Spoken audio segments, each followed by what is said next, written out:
Oscar. Vamos enfrentándonos a la tecnología y lo vamos solventando. Por supuesto, también a mí conectar, ¿eh?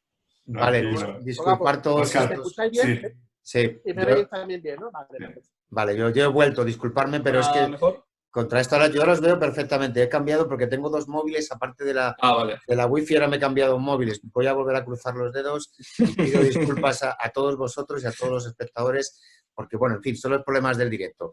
Voy a seguir avanzando con vuestro permiso. Voy a presentar a Fernando Gallardo.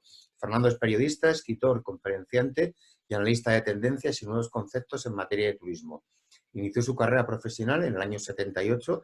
En la última entrevista que tuve con él me confesó que fue el 8 de enero del 78 como colaborador del diario Informaciones y participó en la fundación de la revista Viajar.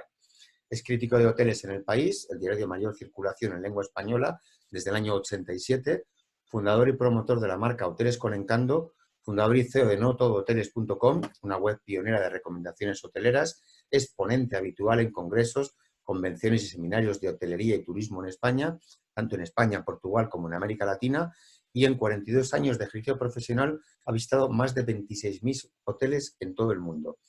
Pasamos a presentar a Ismael Santiago. Él es profesor de finanzas en la Universidad de Sevilla.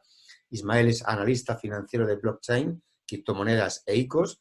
Es profesor de finanzas en la Universidad de Sevilla. Oscar, vuelve a haber problemas de sonido, ¿eh? Lo siento. Sí, vaya, joder, qué rollo, de verdad. Cuánto lo siento de tener la conversación.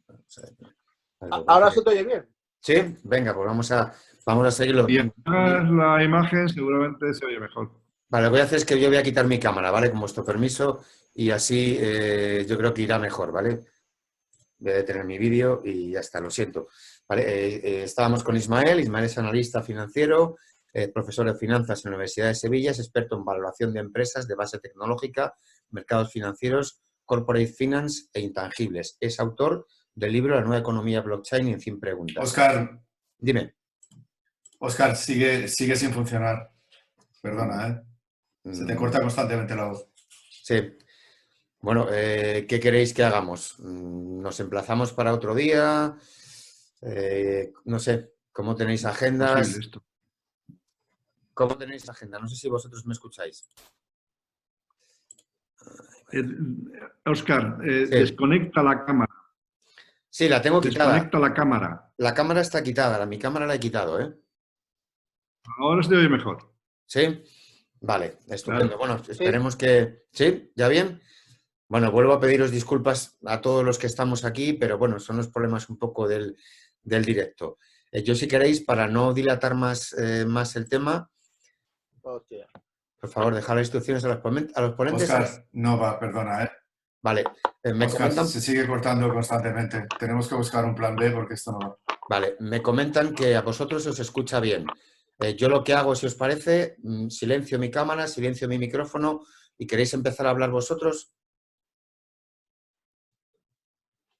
No sé si... ¿Sí? ¿Vale?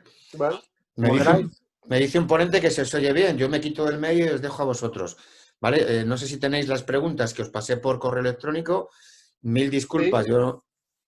Sí, me dice que dé paso a los panelistas. ¿Vale? Os doy paso a vosotros y empezar. ¿Vale? Disculparme si queréis utilizar el orden que vosotros queráis y disculparme. Voy a silenciar mi micrófono, voy a quitar mi cámara que ya la tengo quitada y... No obstante, los protagonistas sois vosotros, ¿vale? Con lo cual os doy paso directamente.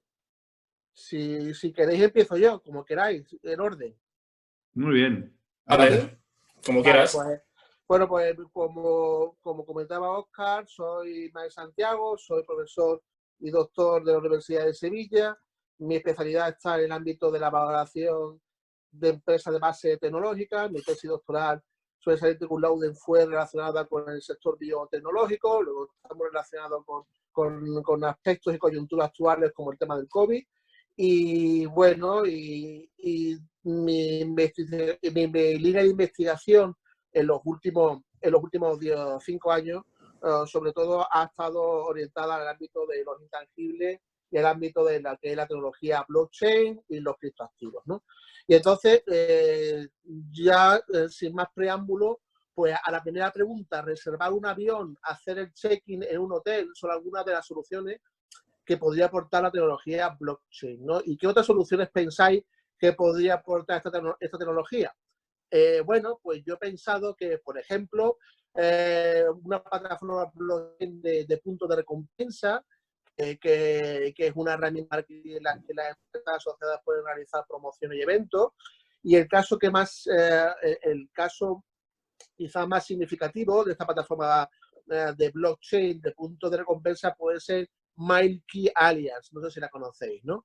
Otro tipo de posibilidades, pues obtener de forma inmediata el dinero de un vuelo gracias a que los smart contracts autoejecutan y hacen que se cumplen las cláusulas definidas en los mismos, ¿no? Entonces, que el importe del vuelo se devuelve pues de forma íntegra al cliente, pues eliminando así pues turbulentos trámites de reclamar, esperar y recibir el importe. Y después ya, que me toca más directamente, pues la trazabilidad de productos alimenticios desde el origen con garantía blockchain en el sector, por ejemplo, de la restauración, ¿no? Por ejemplo, vinos y aceite de oliva virgen extra, ¿no? Yo, por ejemplo, tengo la suerte de haber sido con mi grupo de investigación pionero en los tratamientos de la blockchain en los aceites de oliva virgen extra y hemos desarrollado una tecnología de smart contract con Solidity de Ethereum para llevar a cabo la trazabilidad de una marca de un aceite de oliva virgen extra de Jerez de la Frontera, cuya marca se llama La Rosa del Infante, ¿no? Luego, bueno, estos son lo que a mí se me ocurre, pero quizá a vosotros, por supuesto, se os ocurrirán otros ejemplos pues, mucho más significativos, ¿no? Os doy paso. Bueno, yo mismo, si queréis, ¿vale? Vale, yo trabajo de investigador en ciberseguridad en Tecnalia. Somos un centro tecnológico, aproximadamente somos unas 1.500 personas en total. Bueno, tenemos bastante gente trabajando y, bueno, en particular tenemos un área que es el área de digamos, que Trustech o ICT, que digamos, y dentro de ella tenemos el área de ciberseguridad. Dentro del área de ciberseguridad tenemos un grupo de personas que, bueno, somos un subgrupo dentro de este área de ciberseguridad que nos dedicamos a temas de blockchain, en paralelo con temas de ciberseguridad. Al final son dos campos o dos mundos que se solapan bastante. Y bueno, referente a la pregunta que comentabais, estoy un poco de acuerdo con Ismael en el sentido de que, bueno, realmente blockchain lo que aporta sea cual sea el caso de uso, bien sea sector turismo, bien sea sector alimentario,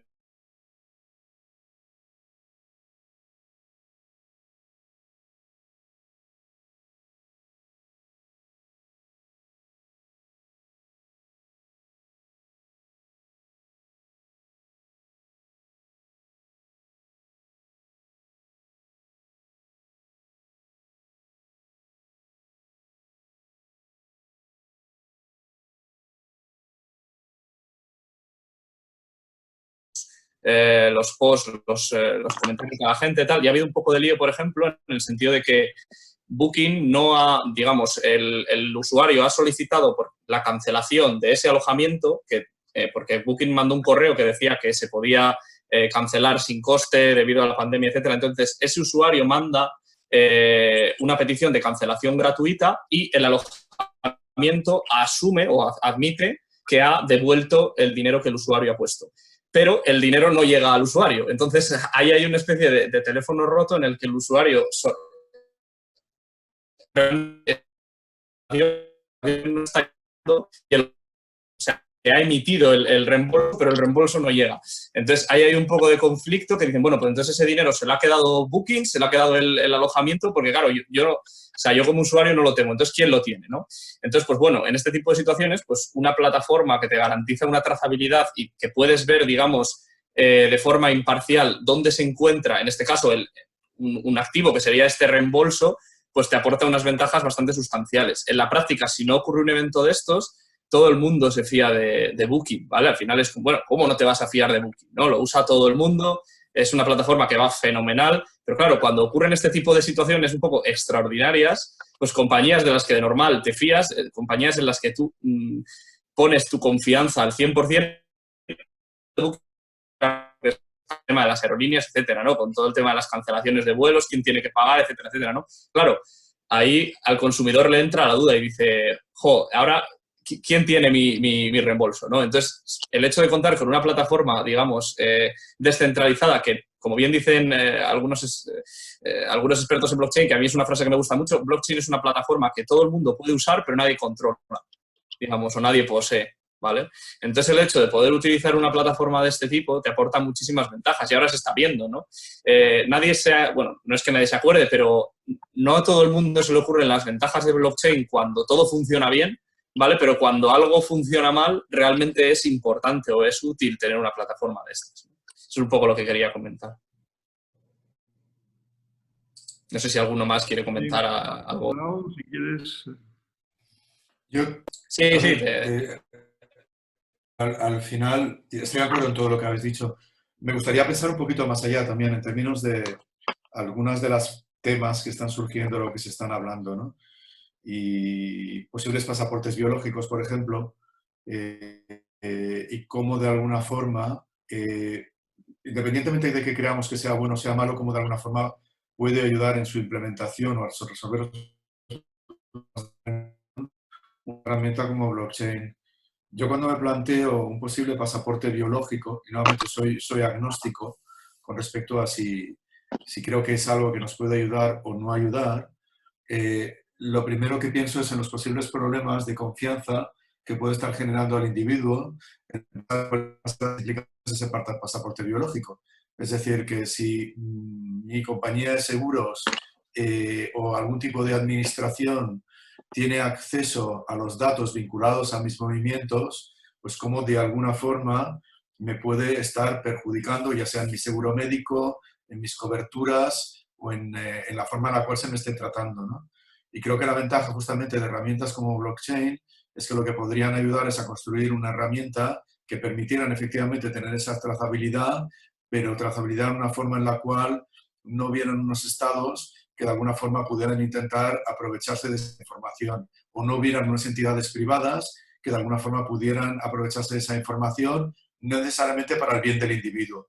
Y creo que frente a soluciones de ese tipo que se están planteando, y entre ellas nuevamente el pasaporte biológico, creo que sería una muy buena solución, que lo haría factible, solucionando muchos de los posibles problemas. Pero vamos, esto da para 2 horas y otras 2 y otras 2. Sí, aquí podemos estar bastante tiempo. Estoy viendo una pregunta que han puesto en el chat, que lo tengo aquí abierto a la derecha, que dice: ¿cómo veis la aplicación de la blockchain para certificar, por ejemplo, las medidas de seguridad para clientes y trabajadores respecto al COVID-19 en hoteles, restaurantes, etcétera? ¿Queréis que le pasemos a Fernando? Que yo creo que también, y así vale, hacemos una vuelta entera. Te faltaba Fernando. Sí. Vale, pues... Bueno, ¿qué queréis que os diga?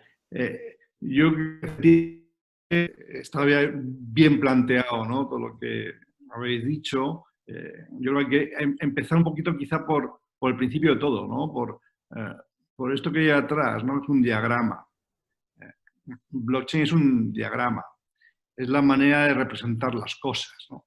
Si hay trazabilidad es porque hay un espacio donde se mueven cosas o ideas y hay datos. Es decir, hay datos concretos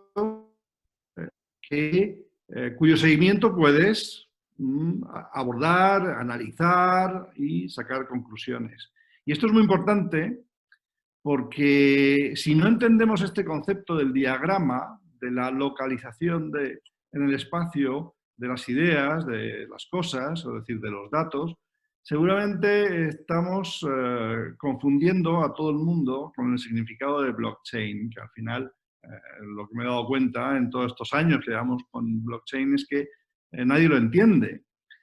Nadie lo entiende porque nadie lo explica. Yo me harto un poco de explicar que esto es un diagrama. Entonces, y cuando tú tienes ese diagrama, estás viendo que hay un espacio y hay unos datos.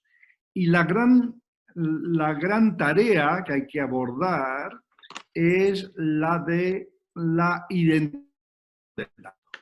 ¿Qué significa cada dato? ¿Dónde está colocado? Y cómo se mueve cada dato. Cuando tú entiendes este funcionamiento, te das cuenta de qué aplicaciones puede tener.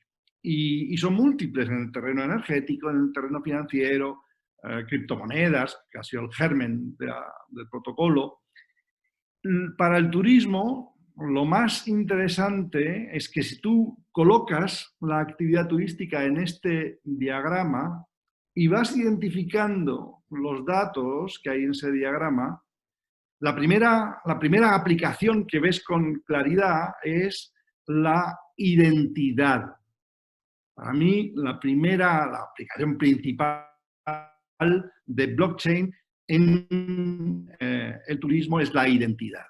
La identidad de la oferta, la identidad de la demanda y la habilidad que hay en el cruce entre la oferta y la demanda. Es muy importante desde el punto de vista de la oferta, incluir en esas casillas, en esos bloques, la identidad de dicha oferta. Es lo primero que ha hecho grandes turoperadores como TUI, que lleva trabajando también desde hace varios años con blockchain y ha situado toda su oferta en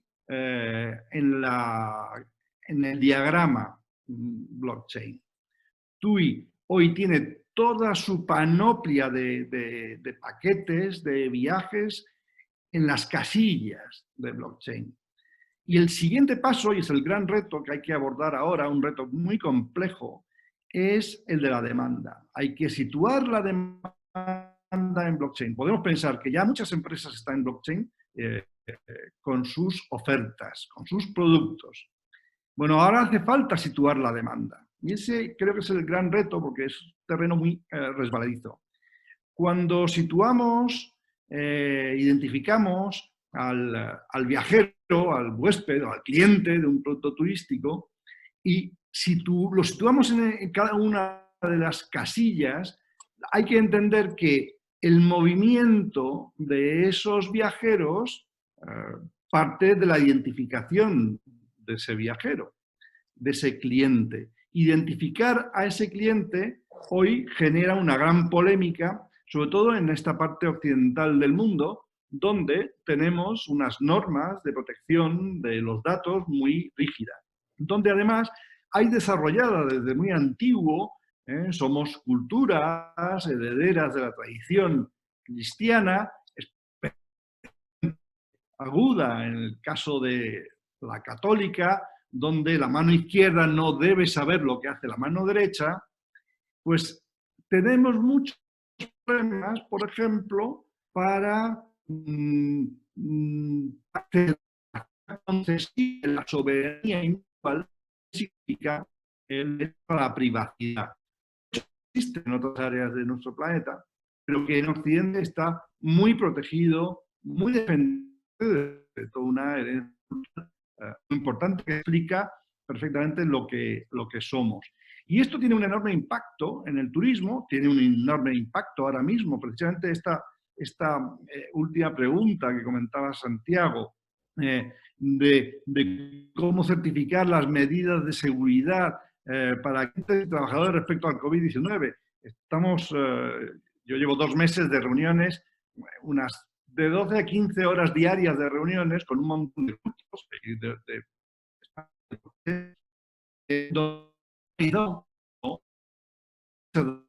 para cambiar estos próximos meses, probablemente años. Y, lógicamente, a corto plazo todo el mundo está muy preocupado por el tema de la seguridad. Y, lógicamente, pues, restituir la confianza a sus clientes. Entonces estamos viendo como empresas con productos turísticos y destinos turísticos en los albores de esta crisis se han preocupado excesivamente por las certificaciones, por los sellos que ahora ya parecen recular porque supone responsabilidades civiles, probablemente penales también. Entonces ahora la gran cuestión, ayer tuvimos una conferencia donde el alcalde de Sevilla fue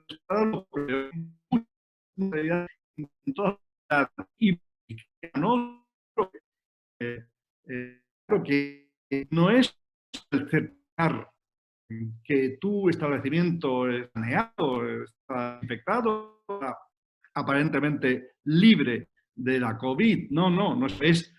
¿Cómo garantizas tú que tus clientes no contagien a otros clientes, incluso siendo asintomáticos, pueden, o que haría al cierre de ese establecimiento?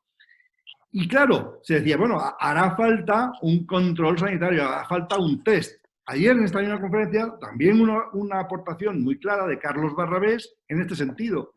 Pues hay que hacer muchos test, hay que hacer muchos test. Bueno, mi opinión, la manifesté también, es que los test no sirven de nada. No, un test aislado no sirve de nada.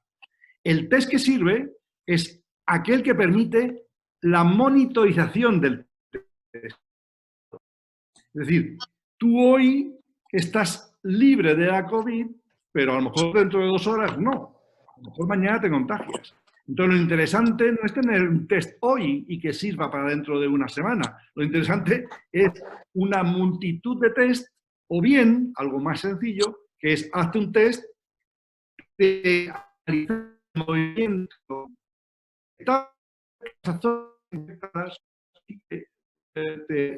con alguien que esté. Este ha sido el sistema en los países. Fernando, ¿me escucha? Sí. Yo discrepo de lo que tú dices en lo siguiente. Yo discrepo de lo que tú dices en parte, y yo recojo las palabras del Premio Nobel de Economía del 2018, Paul Romer. No sé si y bueno, y actualmente está trabajando en un modelo econométrico que permite convivir con el coronavirus sin cerrar la economía, que es de lo que hablamos. Y las palabras textuales que dice Paul Romer es lo siguiente: volverá, digo palabras textuales, volverá si hacemos pruebas y aislamos a los infectados. ¿Esto de qué quiere decir? El modelo de Romer se resumiría en un aislamiento solo de los infectados, test masivos, y en el caso de Estados Unidos,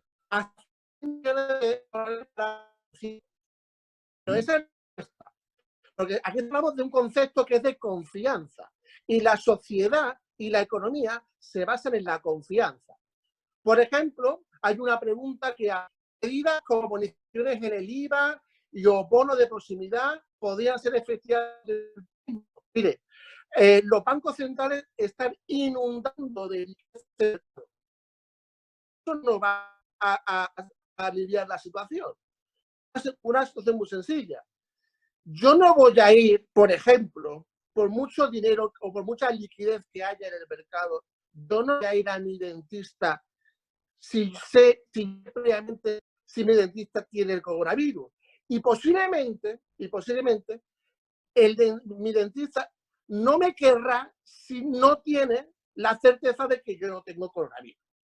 Luego tú puedes inundar el mercado de dinero, puedes inundar el mercado de tecnología, y aquí hay un debate de la privacidad y de la libertad, que yo creo que la libertad es un concepto que está mucho más arraigado en la Europa central calvinista y luterana, más que la católica, y lógicamente lo que dice el Premio Nobel de Economía es que, bueno, que no descarte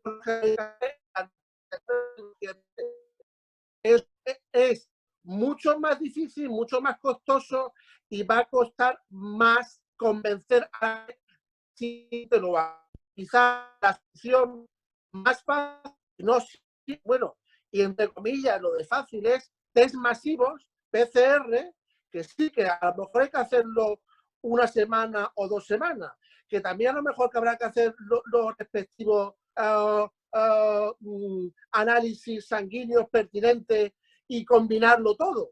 Pero al final, el aislamiento de las personas que tengan el virus, la necesidad de test masivos con un plan en concreto y lógicamente, pues, introducir las nuevas tecnologías como comentaba, y por supuesto la distancia social, llevar guantes, llevar mascarilla y gel hidroalcohólico, hasta que realmente tengamos la solución, que es pues una molécula que sea capaz ¿no? de poder matar al bicho, por decirlo de alguna manera.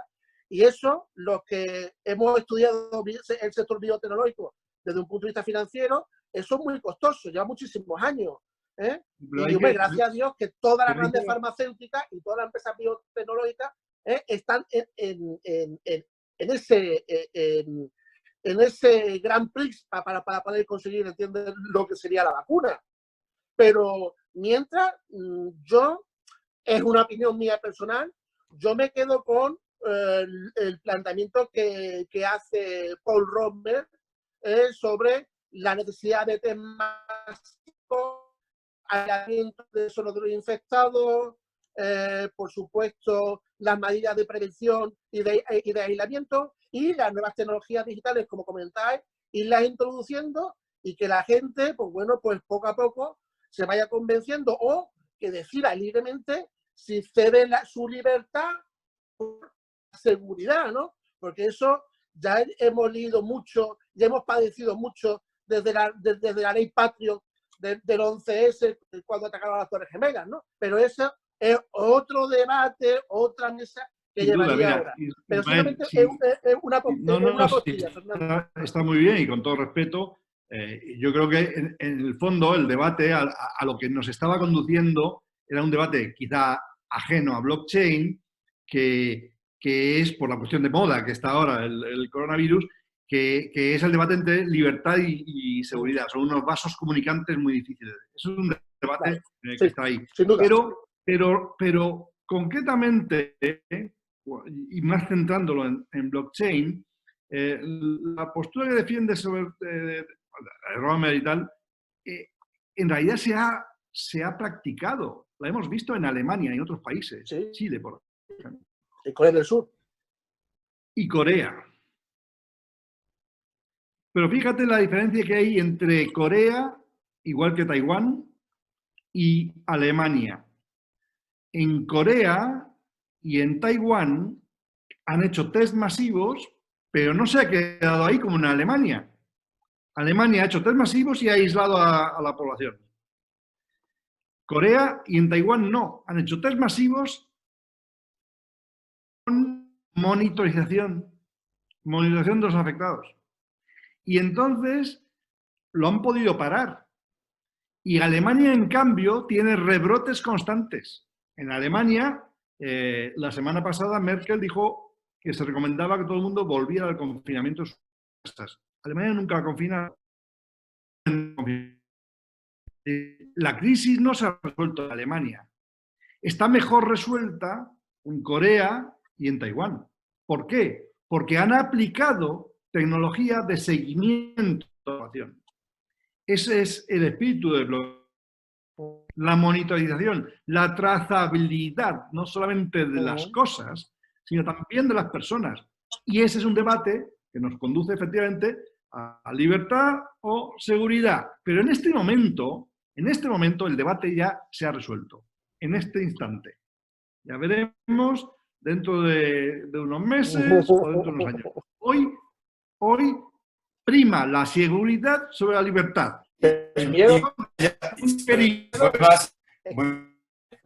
Ismael, voy más allá, si me permites. Es decir, el siguiente elemento que ha primado es también el de quién tiene que estar legislando sobre eso. Es decir, que todavía estamos esperando que Europa diga algo. Tenemos una normativa de GDPR que al final es totalmente restrictiva y al final todos estamos muy claros que no podemos hacer grandes test médicos ni trabajo de campo si estamos aplicando GDPR y nos lo estamos saltando todos. Y sin embargo, nuevamente, parece que la solución a eso va a ser una solución nacional y no va a ser una solución supranacional, lo cual por sí mismo ya marca otro reto. Es decir, que nos hemos encorsetado nosotros mismos a un marco regulatorio que lo que nos está haciendo es justamente lo que comenta Fernando, limitarnos en la capacidad que tenemos de estar aplicando soluciones que se en otras regiones, por llamarlo. Sí, es que hoy la libertad en Europa está limitada. Es decir, nos hemos cargado la libertad. Ahora mismo no existe libertad de movimientos. No existe. Estamos en una desescalada en favor hacia la libertad. Pero hoy la libertad están totalmente existidas por gobiernos, por instituciones que al mismo tiempo nos han dotado de normas muy rígidas de defensa de la privacidad, porque hay una cultura de la privacidad. Es decir, no es porque al gobierno de turno se le haya ocurrido. Hay en la sociedad occidental una cultura de la privacidad. En la cultura occidental europea, no en la norteamericana. Es decir, que allí en principio el uso de datos tienes, o sea, aquí es restrictivo por naturaleza, mientras que allí es permisivo mientras demuestres que no estás haciendo mal uso de los mismos.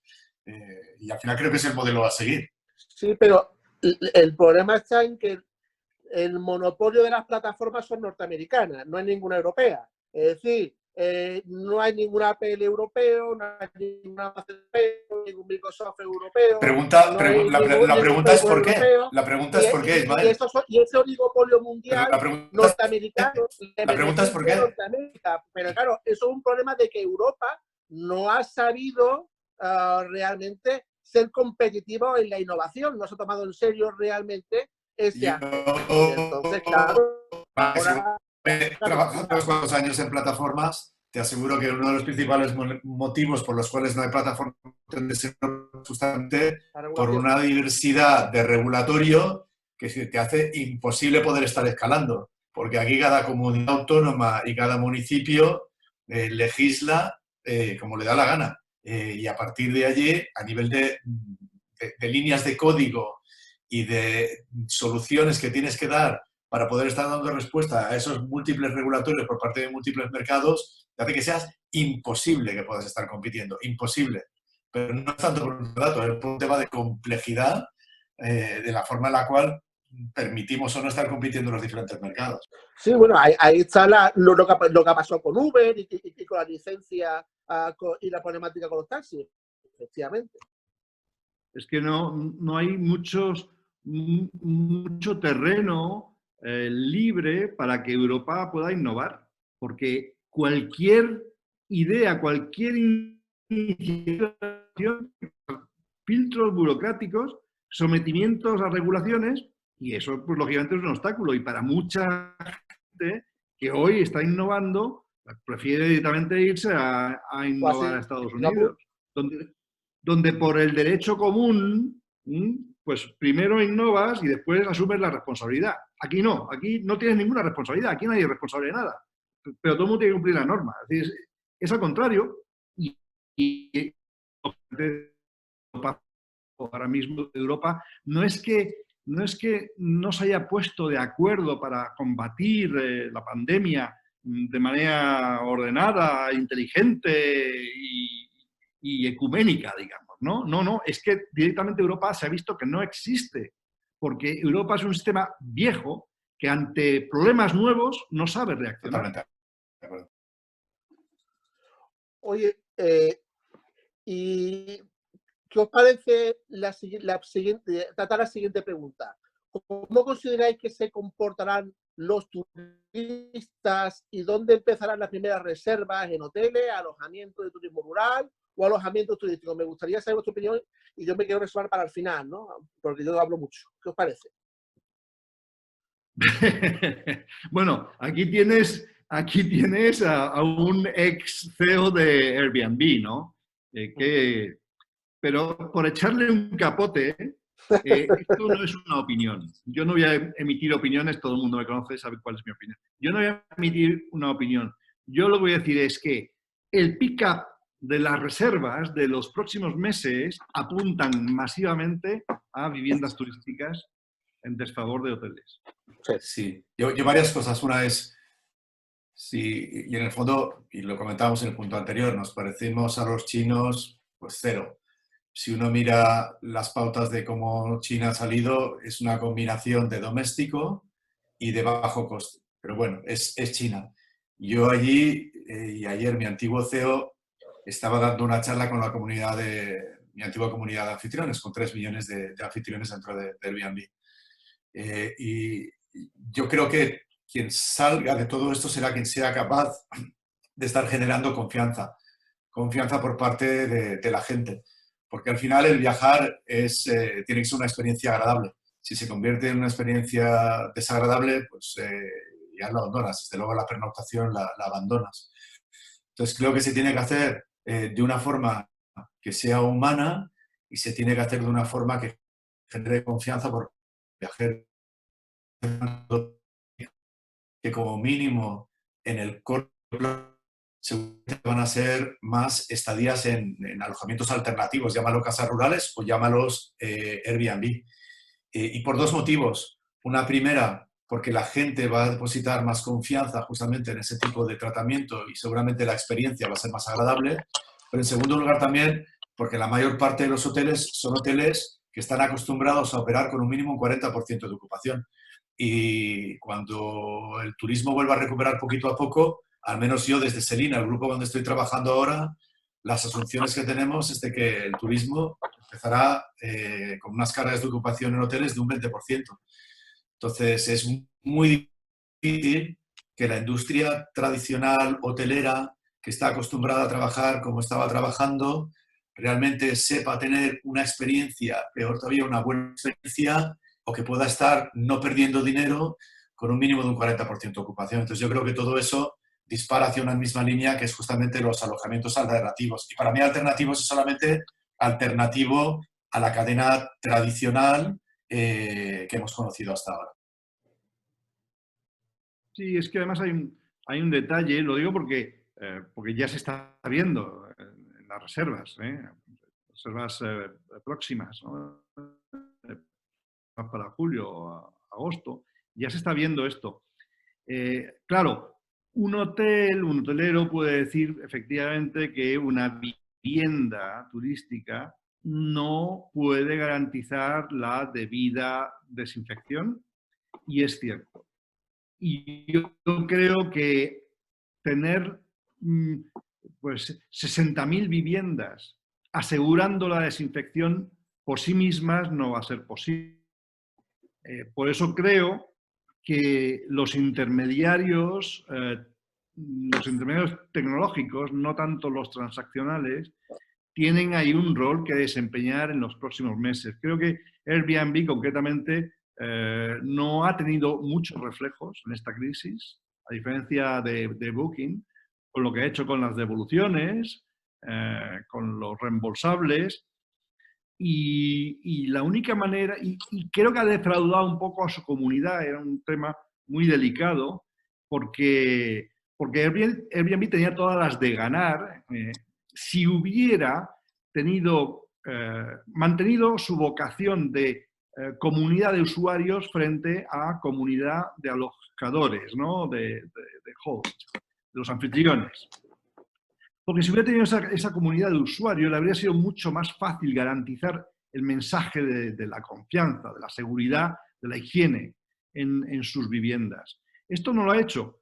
Pues habrá que confiar en que lo hagan o que venga otro intermediario y asegure esto. Para el hotel es más fácil.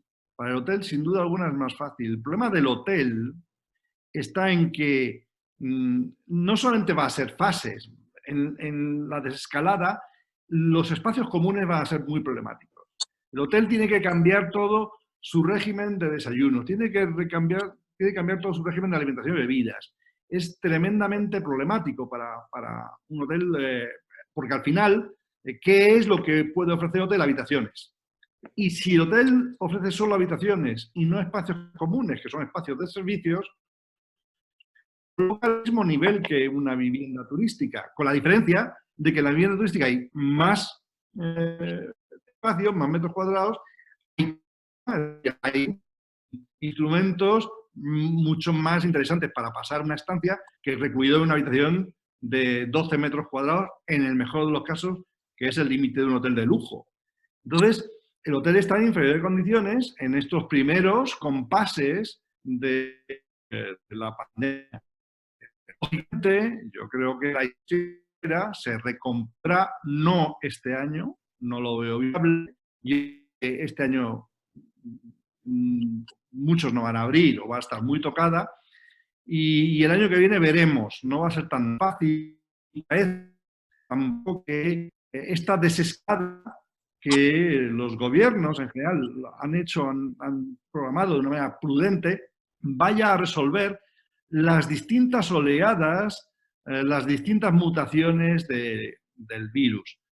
No sabemos si se van a producir sabemos que se van a producir, va a venir desactivado, y eso lo va a afectar mucho a la industria turística en su conjunto. Pero a mí me parece más fácil el hecho de cambiar el confinamiento de tu hogar por el confinamiento de otro hogar, de otro, pero que esté en otro lugar, en la playa, en la montaña, donde cada uno le guste.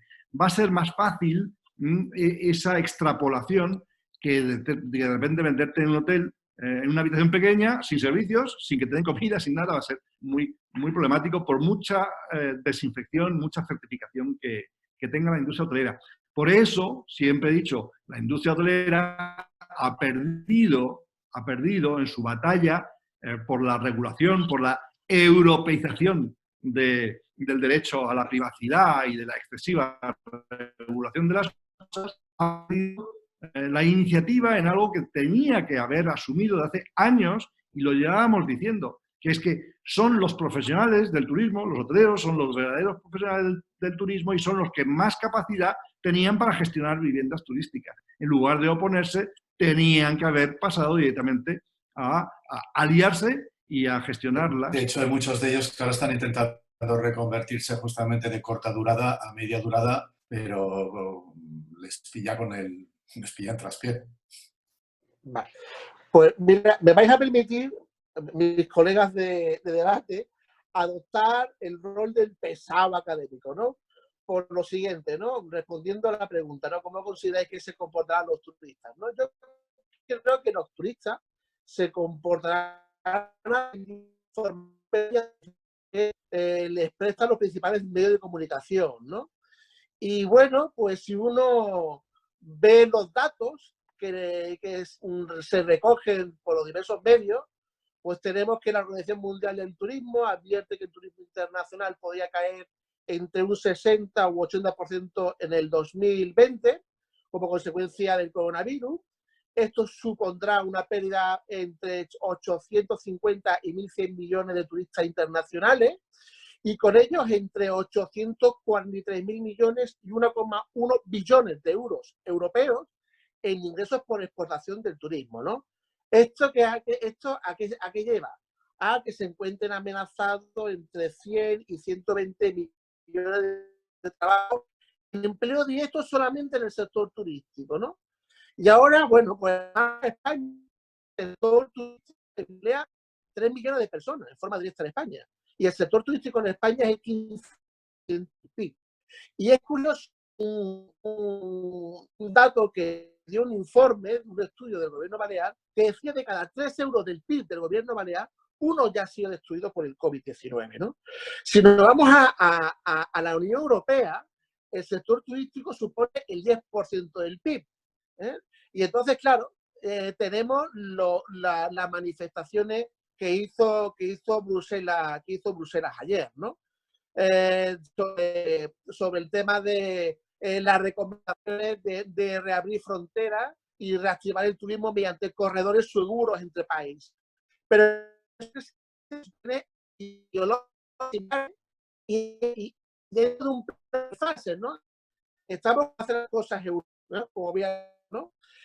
Una primera fase, movilidad actual, una fase que es quizá la más interesante, la que puede salvar algo el turismo internacional gracias a esos denominados corredores seguros entre países, que es la movilidad garantizada entre países en la misma fase. Es muy importante el papel que juegan los medios de transporte, sobre todo el aéreo. Y ya en la tercera fase, la normalidad del espacio Schengen, ¿no? Que es que lo que hablaba Fernando, ¿no? Damos por hecho o queremos libertad, pero no hay normalidad de hace mucho tiempo en el espacio Schengen, ¿no? Y bueno, pues, ¿Bruselas qué recomienda? Pues bueno, pues ahí los medios telemáticos para adquirir un billete o los medios telemáticos para adquirir un servicio. Por supuesto, utilizar las mascarillas, respetar las distancias sociales de seguridad que está entre 1,5 metros y 2 metros. Y lo que también decía Fernando, la problemática que tiene a día de hoy, pues los hoteles. de esas medidas de higiene, exigir distanciamiento social, evitar fundamentalmente que en los hoteles se produzcan aglomeraciones en instalaciones de uso común, como restaurantes, cafeterías, bares, gimnasios, inclusive en el vestíbulo. Y yo creo que también es importante por recalcar lo mal que lo ha hecho el gobierno de España con la última noticia que nos dio, nos dio hace unos días el gobierno, ¿no? España aplicará a partir del 15 de mayo una cuarentena de 14 días a los pasajeros que lleguen de otros países. Y después tiene Francia y Reino Unido, que han alcanzado un pacto bilateral a que transiten de ambos países. En España, por ejemplo, el gobierno balear ya había de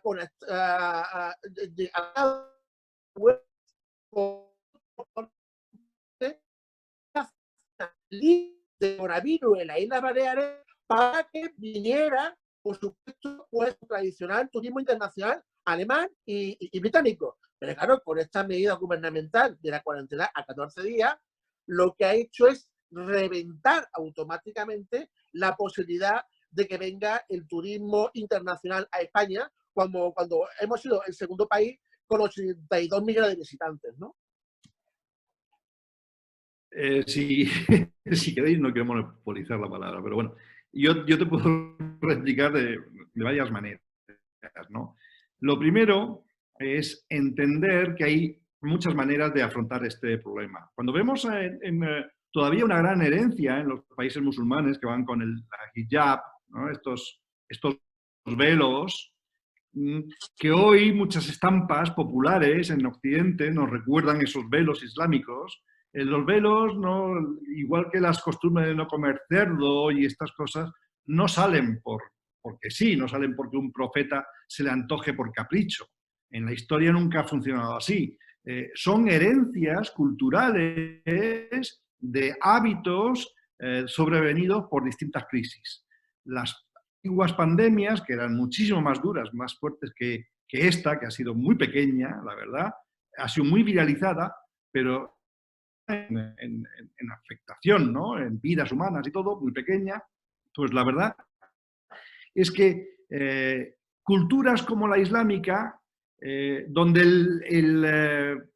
el Corán pone en entredicho el progreso y que vemos que no han progresado demasiado, y es una actitud desde luego muy, muy respetable, pero la verdad es que al no haber progresado demasiado, se busca esta solución de seguir tapándose la cara y tal, independientemente de los sesgos que hoy pueden tomar. Me refiero a la tradición, taparse la cara. Sin embargo, en Occidente, que hemos tenido una cultura muchísimo más científica, muchísimo más progresista, pues esto lo intentamos afrontar con tecnología. Y yo creo que obviamente esto hay que afrontarlo con mucha tecnología.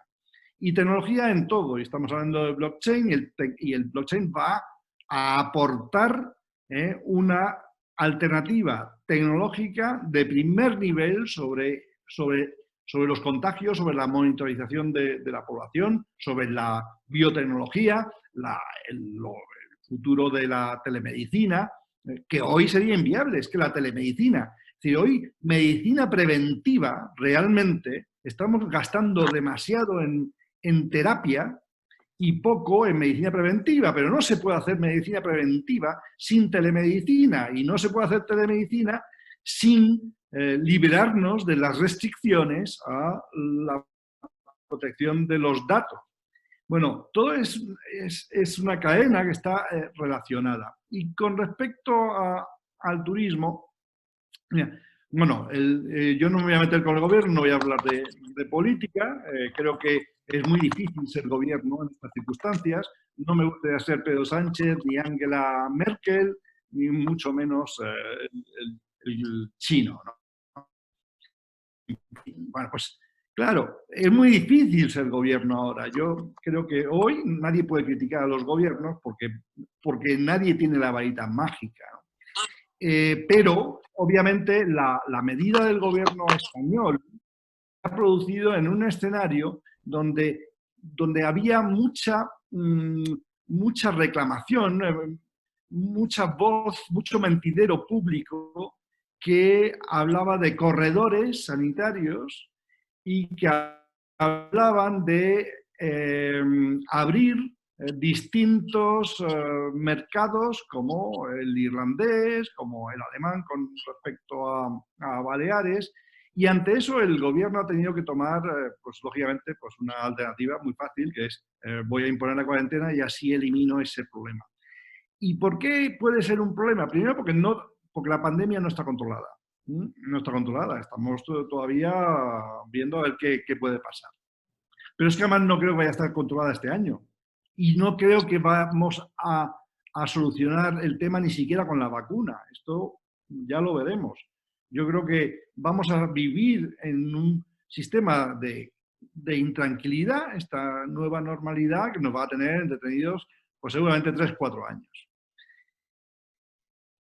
Y lo que tenemos que pensar respecto al turismo es si nos podemos imaginar con esta obsesión que hubo al principio, hoy está más mala, al principio esta obsesión de la seguridad. Había que devolver la confianza en la ciudadanía, en los viajeros, manifestando que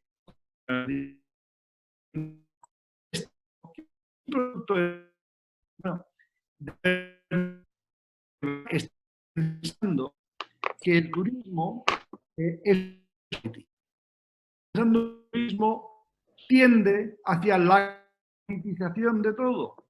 Y eso no es cierto. Y eso no es cierto. Y va a ser un gran cambio. Va a haber la pandemia. El turismo no es un commodity. Y como no es un commodity, la experiencia del viajero es mucho más poderosa que el consumo de una cama o de una playa. Es más poderosa.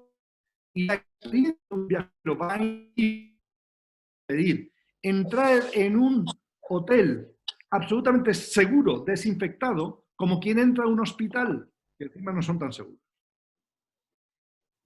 No es posible ver movimientos turísticos con que te reciban mascarillas, sin espacios para comer, sin espacios para desayunar, con test continuos. Te van a recibir en el modo de recepción con un test. Pero antes, en el aeropuerto te van a recibir con otro test. Bueno, la experiencia del viaje va a ser tan negativa que van a viajar por obligación los que tengan que viajar, pero nadie va a viajar por voluntad. Y eso rompe los circuitos turísticos, rompe la comoditización del turismo. Y eso afecta a los vuelos, afecta a los alojamientos, afecta a las empresas de actividades, afecta a la restauración, afecta a toda la cadena de valor del turismo. Sin duda. Santiago, de Diego, no sé si alguna cosa quieres añadir. Yo en temas de turismo dejo a los que saben. Yo me quedo de backup para blockchain y apoyo en blockchain. Yo prefiero no hablar de turismo. No por nada, sino porque no es mi campo. Entonces, prefiero no mojarme. Al final, va a ser la de cualquier otra persona. El turismo va a ser muy impactado por el blockchain. No solamente en lo que estamos hablando. Por ejemplo, decimos, nadie va a viajar cuando en el mostrador de recepción o con una mascarilla y con hidrogel le van a registrar, le van a tomar el registro con ficha de policía, etc. No va a suceder. Y en la pospandemia, esa imagen va a ser una imagen muy conflictiva. Va a ser una imagen que va a ser un obstáculo al turismo. Entonces, ¿qué es lo que tienen que hacer hoteles? ¿Qué es lo que tienen que hacer? Olvidarse de mamparas, olvidarse de muros. Hay que eliminar la recepción. Lo llevo diciendo desde hace años. ¿Y cómo se elimina? Con blockchain. ¿Cómo se elimina? Con un check-in y un check-out totalmente automático, totalmente digital. ¿Y cómo se verifica ese check-in y ese check-out digital? Pues con blockchain. Y dice uno, si sin blockchain se puede hacer, Por supuesto que sí. Lo que hace blockchain precisamente es situar ese check-in y ese check-out en cada una de las casillas para tener toda la cadena de valor del digital. Es decir, que no es necesario a lo mejor hacerle el test al recién llegado cuando 10 minutos antes se lo han hecho al aeropuerto y no es que vaya una ficha, una tablet que se ha hecho en el aeropuerto. No es que perjure que sí se ha hecho el test, es que directamente en el PMS el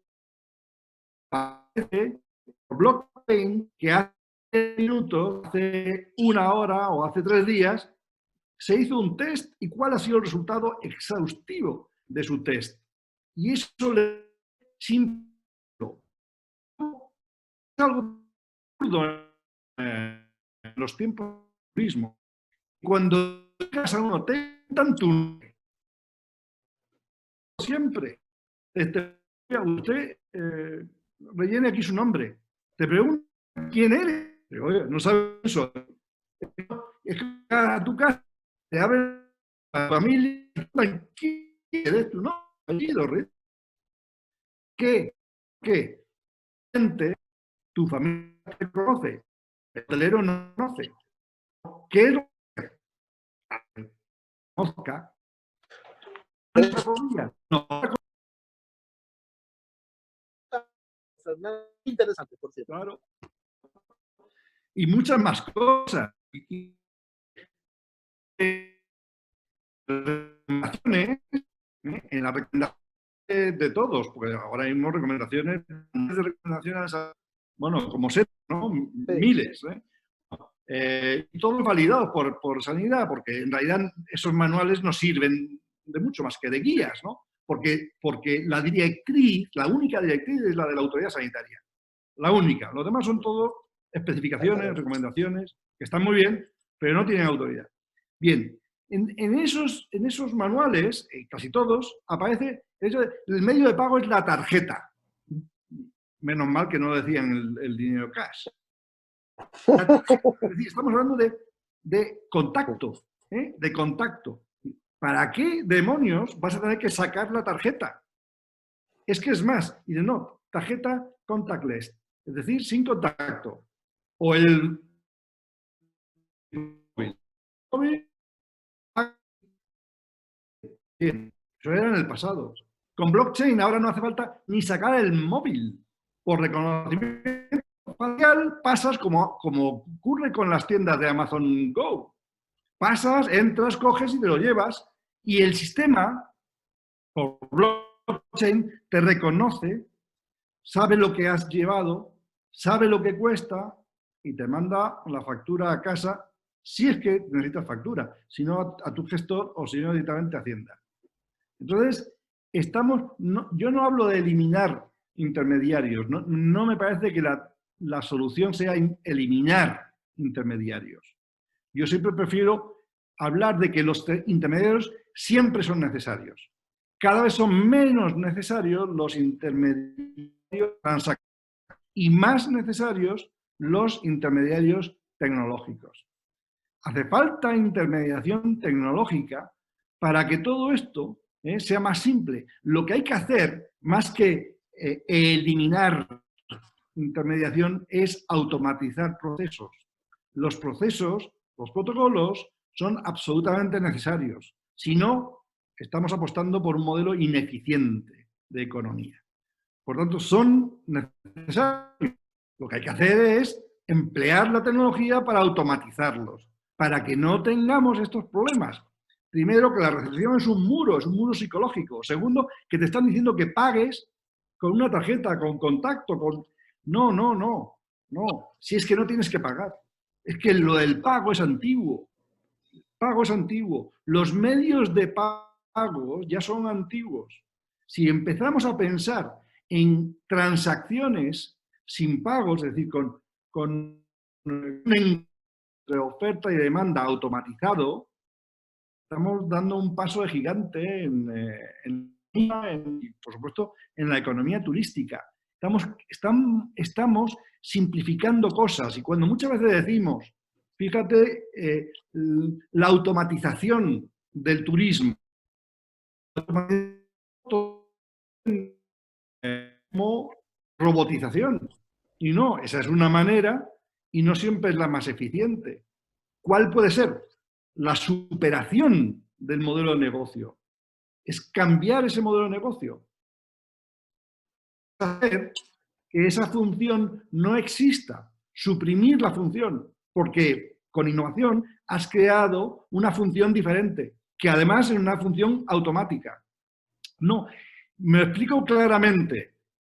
Yo viví en mi juventud, mi niñez, la verdad, había 3 millones de telefonistas en España, chicas del cable, como las que aparecen en la serie de Netflix. De estas que ponían cables, y eso existía no solo en la central de Telefónica, sino existía en todos los hoteles. Yo me criaba con los hoteles, con chicas del cable. Pensamos en la automatización como el fantasma, el peligro de la robotización. Vamos a poner no. A veces sí, hace falta, pero a veces no. Esto no es una rica. Y en una chica poniendo el cable, vas a poner un robot. No, lo que haces es suprimir esa función y creas una centralita electrónica. Y de esa manera resuelves el problema sin personas y sin robots. Estás cambiando.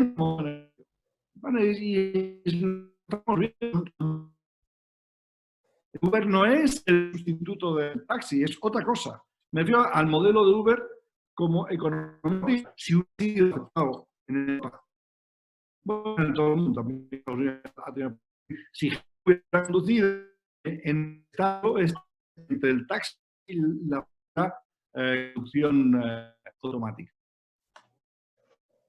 Estamos hablando de tecnología y blockchain va a representar un valor sin duda en la tecnología de la pandemia. Desde que surgieron los canales comentando de la automatización, donde el conocimiento es la base de todo el engranaje. Es que, además, avanzamos inexorablemente a una sociedad el mayor valor no está en el sector terciario, mucho menos en el secundario, y ya no lo voy a decir del primario. Estamos ahora hablando del cuaternario, que es ese valor del conocimiento y de la gestión del conocimiento. Y cuando hablamos de gestión de conocimiento, digo, en la cadena de valor del turismo, por encima del servicio, está la gestión del servicio. Y eso cambia completamente el modelo, cambia el turismo. Oye, una pregunta. ¿Qué medidas efectivas para potenciar el turismo? Sí, además de lo que estamos hablando, ¿hay otras medidas menos tecnológicas, más directas para potenciar el turismo? ¿O todo pasa realmente porque nos paremos, como dice Fernando, diseñamos los negocios ornamentales que podemos aportar? ¿Qué piensas, Fernando? Ya que tú, de que te veo directamente la pantalla. No, tenemos muy eminentes, por Dios. No.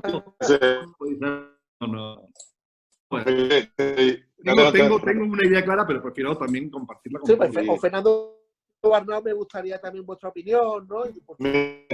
Me parece que un modelo que tiene que estar incentivando el consumo es un modelo perverso, porque es un modelo que no ayuda a regenerarse, a reinventarse a sí mismo, que lo único que hace es perpetuar de alguna forma modelos anteriores. Entonces yo creo que sería erróneo y sé que hay todo un trabajo por hacer y va a ser un trabajo doloroso y que va a dejar muchos puestos y muchas.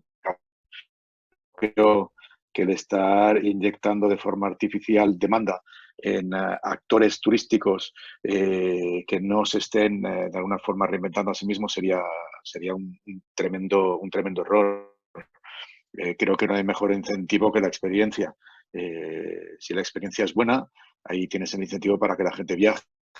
Evidentemente la economía va a estar tocada y los volúmenes no van a ser los mismos, pero creo que es el producto y la experiencia las que tienen que estar generando demanda, no una ayuda artificial, nada más faltaría. Si no, nos metemos en un estado intervencionista que lo único que va a hacer es que no salgamos nunca justamente de un modelo que se tiene que reinventar a sí mismo. Me parecería un auténtico error y un disparate. Hay dos cuestiones aquí que analizar, ¿no? Está la evolución del turismo, de la turística o de viajes, con una tendencia marcada a la experiencia, al valor de la experiencia personal, y eso exige una redefinición de los productos y una redefinición mucho más exigente de los de ellos. Pero luego hay otra tendencia que va en paralelo y no debemos olvidar que es una tendencia de turismo masivo, poco experiencial. 2.500 millones de personas que se están desarrollando, que venían de la pobreza más absoluta, que en solo 20 años han conseguido un gran modelo de desarrollo. Y quiero ver lo que habéis cometido vosotros, ¿no? Yo es que también quiero meterme en una playa a millones, como habéis hecho vosotros. Hay un mundo en dos velocidades. Probablemente veamos que dentro de 2, 3 acciones, pues el turismo será con una tendencia fuertemente experiencial en todo el mundo.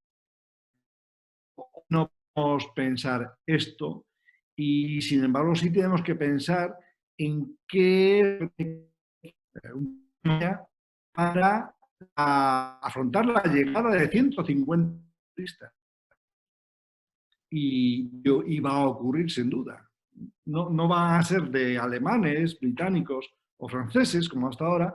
Vamos a ver muchos coreanos, vamos a ver muchos chinos, vamos a ver muchos indios, vamos a ver muchos asiáticos y vamos a tener 150 millones y probablemente no van a llenar las playas, probablemente van a querer llenar la y otras cosas, ¿no? Pero tenemos que gestionarlo esto. Sin duda alguna, yo creo que ahora mismo la industria turística, no solamente en España, en todo el mundo, está muy tocada. Yo creo que hay un problema muy serio y es un problema de demanda, no es un problema de oferta. Es un problema de un cierre de la oferta causado por una demanda que ha respondido no tanto a la pandemia, sino a la infodemia. Y cuando hablo de infodemia me refiero a una pandemia que es muy pequeña en la historia de la humanidad, que de momento pues, está causando 300.000 muertos, cuando la anterior gran pandemia, la de hace un siglo, causó pues, casi 50 millones de muertos. Estamos hablando de unos niveles, unas proporciones muy distintas. Hablemos ya de la peste negra que pues más o menos mató a la mitad de la población mundial. Si hubiera una peste negra, se reprodujera hoy con las mismas condiciones de aquella que sucedió entre 1348 y 1353, tendríamos que pensar que hoy no se tendrían que morir 300.000 personas en el mundo, sino 3.880 personas. 3.880 millones de personas. Estamos hablando de esa magnitud. Entonces, ¿por qué el mundo se ha paralizado con escasamente 300.000? También es verdad, Fernando, discúlpame. Pues la infodemia, ha sido la viralización del pánico. Pero también estarás conmigo en que la innovación y el progreso científico ha hecho que, lógicamente, que el número de muertos por la peste negra y demás, en contextos como los actuales, pues sería mucho menor. Y simplemente, como nos dicen, lavarse las manos fue una revolución y provocó una gran caída de muertes simplemente porque la gente en la Edad Media se lavaba las manos, por ejemplo, ¿no? Y esos avances científicos que es la ciencia, que es la innovación, que es la tecnología, que es desde donde surgen, es lo que hace que nosotros, en vez de vivir hasta los 30 o 40 años, haya gente que dure hasta los 90 y 100 años, ¿no? Claro, claro. Por eso mismo, la innovación y la tecnología son cosas consustanciales a nosotros. Yo siempre digo, se habla de la tecnología como una herramienta. Todo el mundo dice, la tecnología es la mejor herramienta que poseemos, y eso es falso. Yo creo que no sé si es falso, no es adecuado. No es adecuado. Yo creo que nosotros no utilizamos la tecnología. Nosotros somos seres tecnológicos. Somos tecnología. Es un hecho consustancial. No habríamos podido sobrevivir sin tecnología. Entonces, es como decir, mi mano es una herramienta. Mi nariz es una herramienta. Mi boca es una herramienta. No, forma parte de mi ser. Entonces, la tecnología forma parte de nuestro ser. Y el turismo, como todo, pues tiene que evolucionar con una alta carga tecnológica. Y el turismo hoy, como decía, tiene un gran problema mundial. Y es un problema que no es de pandemia, es un problema de infodemia. Es un problema de viralización del pánico. Y este pánico tiene que remitir. Y el pánico, las personas no se lo quitan en unas horas. Cuando una persona está atemorizada, es porque, primero, no conoce, el pánico siempre es desconocimiento, sientes pánico, sientes miedo de las cosas cuando no las conoces, porque cuando las conoces pierdes el miedo, y segundo, es un entrenamiento neuronal de poder vencer aquello que desconoces, aquello que te inquieta. Entonces, ese pánico va a tardar mucho tiempo en quitarse. Y por eso no creo que con una vacuna se vaya a eliminar de golpe el pánico. No va a suceder así. Yo creo que no va a suceder así. En consecuencia, a mí me parece que el sector del turismo, no solamente en España, en todo el mundo, está muy tocado. Y le va a costar mucho remontar. Primero, porque es probable que la tercera parte de las empresas en España desaparezcan. Las empresas turísticas, la tercera parte, estamos hablando de mucho. Estamos hablando de un sector que emplea 2.9 millones de personas. Estamos hablando de un sector que mueve en España el 12.3 del PIB y con una influencia del 29% en el resto de la economía. Una tercera parte de la economía española vive directa o indirectamente del turismo. Y la parálisis del turismo a corto y medio plazo, sobre todo a medio plazo, significaría una quiebra mayor que la que habría producido el sistema financiero en España sin haber sido rescatado por Bruselas. Por ello, a mí me parece que va a ser muy difícil que el turismo sobreviva, me refiero a la industria turística española, sobreviva sin un rescate. Yo en este momento creo que igual que se produjo hace una década el rescate del sistema financiero porque iba a tocar toda la economía española, a mí me parece que el volumen del 29% de afectación de la economía española requiere un rescate de la misma magnitud que el que vivió la banca española. Yo creo que es superior. Yo estaría hablando en términos del plan Marshall. Yo lo haría en términos históricos lo que supuso el plan Marshall. Sí, claro. Europeo, hace falta un plan Marshall. En Estados Unidos están hablando de billones. Pero, sin duda, pero con una diferencia con respecto al plan Marshall. Esto no es una inyección de liquidez en el sistema, no en forma de préstamo, no solamente es eso. Es el mismo rescate que se hizo al sistema financiero hace una década, que fue rescate con hombres de negro, es decir, rescate con condiciones. Claro. Te vamos a inyectar dinero a cambio de que te aprovisiones, a cambio de que tengas tus plazos. Esto tiene que pasar igual. El rescate del turismo con hombres de negro. Que diga, tienes un modelo de negocio con futuro, voy a inyectar dinero. Tu modelo de negocio ya está desfasado, sigue teniendo un mostrador de recepción, no te voy a dar dinero. Totalmente de acuerdo. Al final todo pasa por la innovación y la creatividad y el reinventarse, lo que era la destrucción creativa de Schumpeter. Pero ese es el principal reto, porque al final eso tiene que partir de la premisa de considerar esto no un parón. Y yo lo que veo en la industria es una percepción de parón.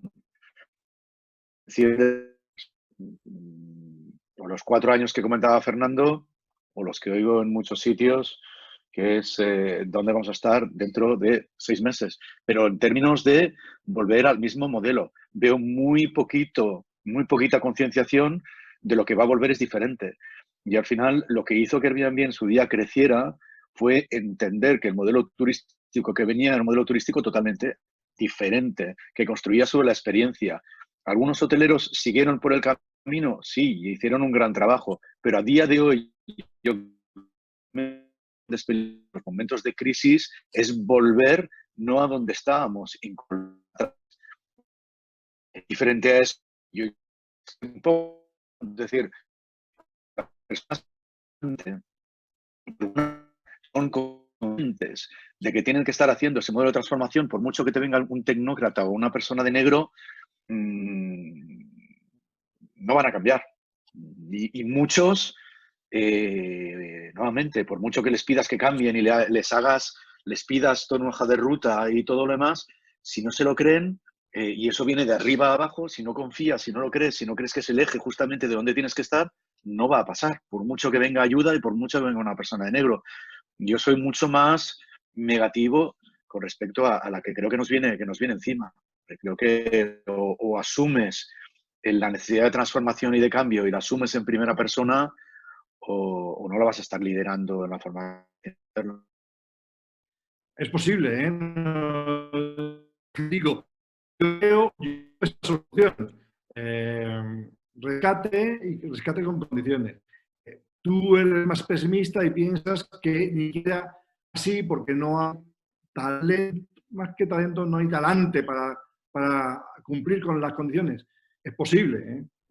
Es posible. Es muy difícil, Fernando, perdona que te interrumpa. Es decir, cuando tienes a tus clientes, es como cuando tienes una tienda en Paseo de Gracia y tus clientes entran día a día y es location, location, location, ¿no? Y yo creo que en muchos casos el modelo turístico de España ha sido location, location, location. Para eso detallistas que tienen una tienda en Paseo de Gracia, ahora reinventarse a sí mismos les va a costar, porque además su modelo de negocio funcionaba y funcionaba bien y funcionaba con buenos márgenes. Entonces, es muy complicado. O sea, nuevamente, es o asumes en primera persona esa necesidad de transformación o es muy, muy complicado que pase. Sí, por eso digo, es posible. Yo no pongo la mano sobre el fuego. Es posible que eso sea así y es posible porque es verdad. Hay una cosa, yo hice un sondeo, ¿no? Una encuesta, un sondeo así. Me acuerdo en un seminario así con mucha gente. Fue bastante divertido porque cuando yo hablaba de que hay que derribar el muro de la recepción, con los sonidos del Wall de Pink Floyd, y yo decía, preguntaba al mismo tiempo, ¿no? ¿Dónde situaríais la recepción? Y todos coincidían en que había que ponerla cerca de la puerta. Y les dije, estáis equivocados. ¿Dónde tenéis que poner la recepción? Estáis equivocados. Me preguntaban, ¿y tú dónde la pondrías?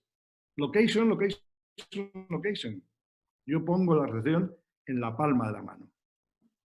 Claro, me encanta.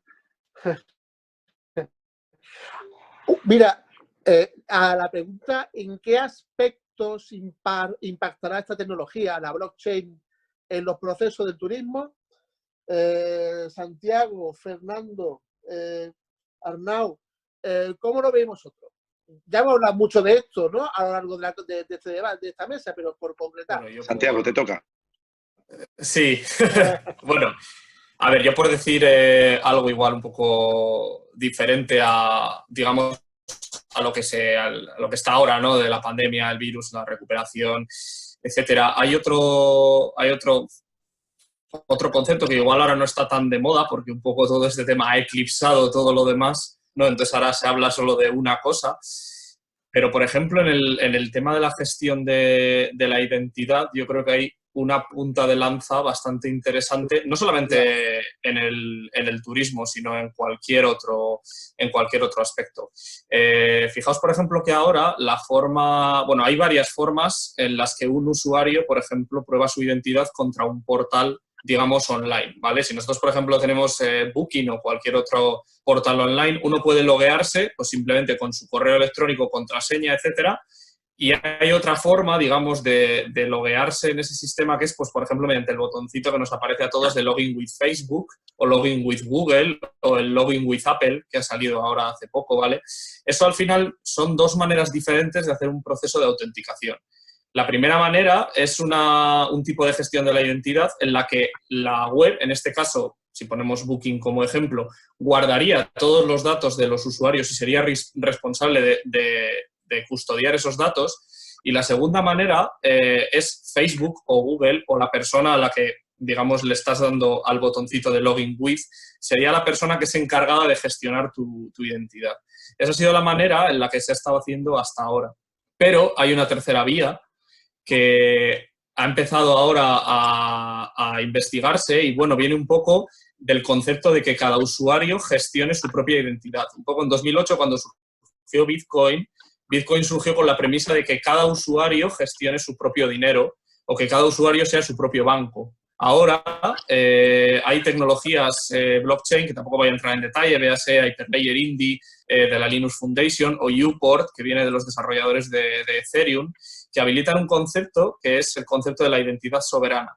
Este concepto de identidad soberana lo que hace referencia es que los usuarios sean los custodios o las personas que se encarguen de custodiar sus propias identidades. Y la forma en la que se verifica la identidad de un usuario no es accediendo a todos los campos de esa identidad, sino mediante lo que se conocen como proofs. Por poner un ejemplo muy rápido, ¿vale? Cuando uno accede, por ejemplo, a un bar o una discoteca, hay una persona en la puerta que es la que recibe tu DNI y mira tu año de nacimiento y decide, en función de tu año de nacimiento, si tú eres mayor de 18 años para dejarte entrar o no, ¿de acuerdo? En este paradigma de identidad, digamos, la persona, en este caso el de la puerta, actuaría siguiendo un rol de verifier o verificador, que es la persona que verifica la identidad.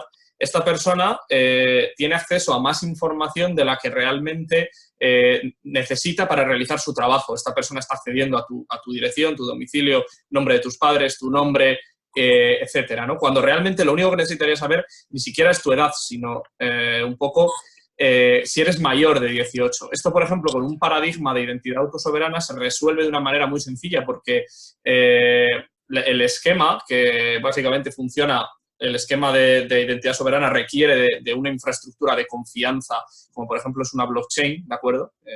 Lo que verifica es que tú realmente eres mayor de esa edad y esto se hace con pruebas de conocimiento cero, ¿de acuerdo? Que se llaman.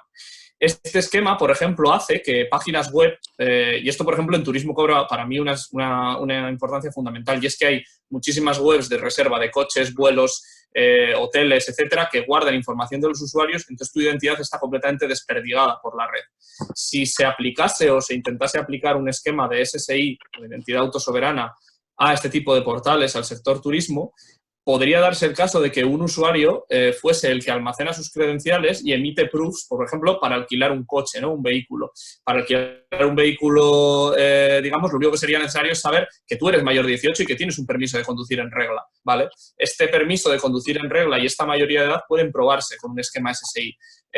La parte de que tienes un permiso de conducir en regla vendría mediante lo que se llama una credencial, que en este caso está emitida por una autoridad competente, como es el Gobierno de España, ¿de acuerdo? Y el hecho de que tú seas mayor de 18 años también viene en tu DNI. Pero esto se podría hacer directamente mediante una proof, utilizando un esquema de identidad autosoberana en el que el usuario guarda sus propias credenciales. Entonces, en este caso, la empresa de alquiler de coches, bien sea Earth o alguna otra, ¿de acuerdo? No guardaría ningún tipo de información del usuario y podría seguir manteniendo podría seguir haciendo su labor, ¿de acuerdo?, de alquilar el coche. Esto, claro, repito un poco a lo que hablábamos al principio, igual uno puede plantearse, bueno, a mí me da igual que Booking tenga mis datos o que Facebook guarde toda mi información. Bueno, da igual hasta que pasa algo, ¿vale? No son pocas las brechas de seguridad que ha habido en grandes hubs que se llaman o concentradores de identidad como son Facebook o grandes portales que guardan identidad de un usuario.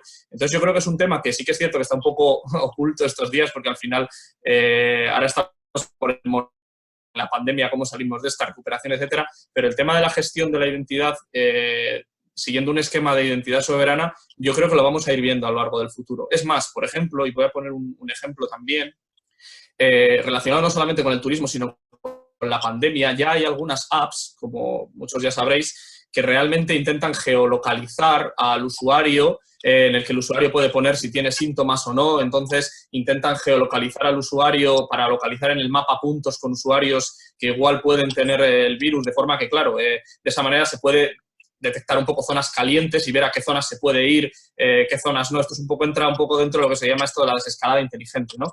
Claro, el problema que tienen estas aplicaciones es que se están saltando un poco algunas a la torera la privacidad del usuario. O sea, al final, y luego también al usuario le crea desconfianza. El hecho de tener que dar sus datos a una aplicación y de decir que realmente tiene síntomas no es una cosa de agrado para el usuario. Mismamente nosotros estamos pilotando una solución de este tipo en Tecnalia y ha habido ciertas reticencias por parte de la gente de la empresa porque dice, oye, yo es que igual no quiero dar mis datos y mis síntomas médicos a una aplicación que no sé quién la va a ver, etcétera.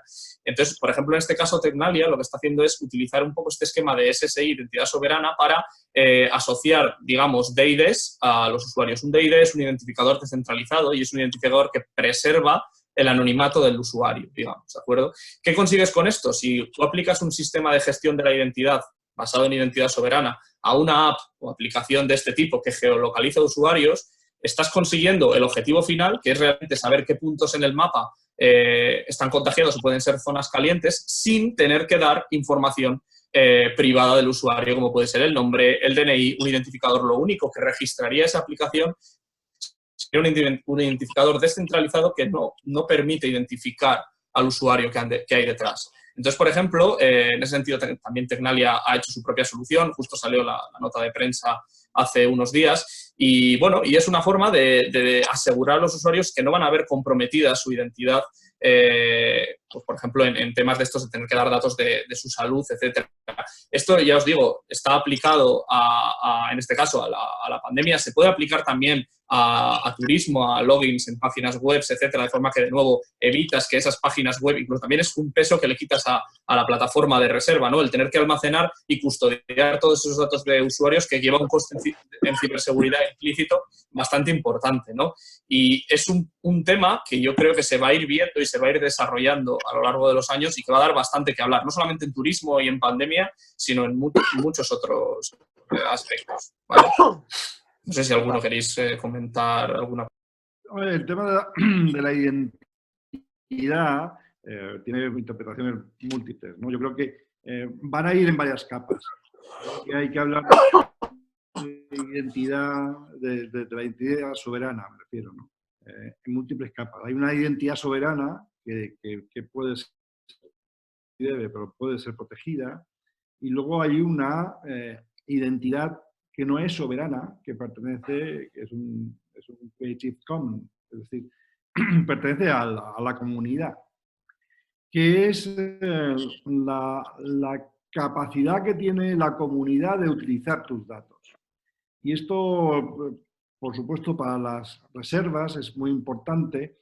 Viene también de toda la lectura que se hizo sobre qué pasa con la propiedad intelectual de las obras creativas y tal, pero que para las reservas es muy importante porque la identidad soberana rompe el mercado secundario de reservas, que yo creo que con blockchain se va a potenciar.